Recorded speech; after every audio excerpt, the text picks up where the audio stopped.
तो बिटिया रानी, ओ बिटिया रानी, आज मैं आपको एक कहानी सुनाती हूँ, ठीक है?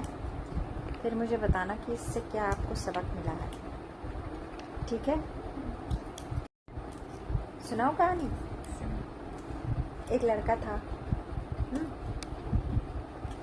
तो वो बार बार ना फेल हो जाता था एग्ज़ाम में। अच्छा। तो वो अपने पापा के पास जाता है और बोलता है कि पापा मैं तो बार बार फेल हो जाता हूँ, तो मैं अपनी लाइफ में कुछ नहीं कर पाऊँगा। तो पापा बोलते हैं अच्छा ऐसी बात है? तो पापा बोलते हैं ठीक है चल मैं तुझे चीज़ बताता हूँ कर। तो वो एक गिलास पानी में ना एक मुट्ठी नमक डाल देते हैं और बोलते हैं कि इसको पी ले आप भी। अच्छा। तो वो पीता है, फिर बोलता है कि पापा ये तो बहुत गंदा है, ये तो मैं नहीं पी सकता, बहुत ही कड़वा है। फिर पापा बोलते हैं ठीक है ये एक मुट्ठी नमक लेके तू मेरे साथ चल और उसको वहाँ ले जाते हैं जहाँ पे समुद्र होता है, ठीक है? और उसमें एक मुट्ठी नमक डाल देते हैं। बोलते हैं चल अब इसको पी। तो वो उसे पी पाएगा? हाँ। वो इसलिए पी पाएगा क्योंकि इतने बड़े समुद्र में अगर आप एक मुट्ठी नमक डाल भी दोगे तो क्या ही फर्क पड़ेगा। तो एक मुट्ठी नमक जब उन्होंने समुद्र में डाला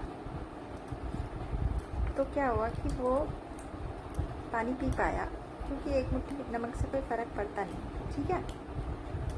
इसका क्या बेटा, इस कहानी का क्या मतलब है? दिल बड़ा आपकी लाइफ में चाहे कितनी भी परेशानियाँ आए, एक मुट्ठी नमक मतलब एक मुट्ठी परेशानी या इतनी परेशानी, ठीक है? अगर आप उसे क्लास की तरह बन के उसको लोगे ना तो आप उससे नहीं लड़ पाओगे, लेकिन आप समुद्र की तरह बन के उसका सामना करोगे ना अगर, तो क्या होगा, आप उससे बाहर निकल जाओगे चाहे कितनी भी बड़ी परेशानी आए, ठीक है? इसलिए क्या करना चाहिए? पढ़ाई करनी चाहिए। दिल बड़ा रखने वाली बात थी। दिल बड़ा रखकर पढ़ाई करनी चाहिए, बस पढ़ाई पढ़ाई पढ़ाई करनी चाहिए। अगर छोटा दिल रख के पढ़ाई करोगे तो फिर कैसे तुम मुश्किलों से जूझ पाओगे बेटा? तो इस कहानी का ये मतलब है कि हमारी ज़िंदगी में तो परेशानियाँ आती ही रहती हैं, छोटी बड़ी जो भी। तो अगर हम बड़ा दिल रखकर उनको सहन करें, उनसे लड़ें तो हम उनसे बाहर निकल जाते हैं।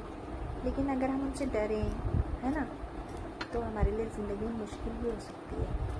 इसलिए किसी भी परेशानी से डरना नहीं चाहिए, उससे लड़ना चाहिए और लड़के उसको पार करना चाहिए, है ना?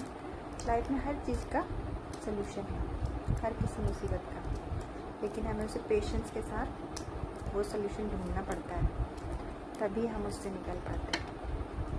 चाहे वो पढ़ाई हो, चाहे लाइफ में और कोई बात हो, कुछ भी हो, हम हर परेशानी से निकल सकते हैं पेशेंस रखें।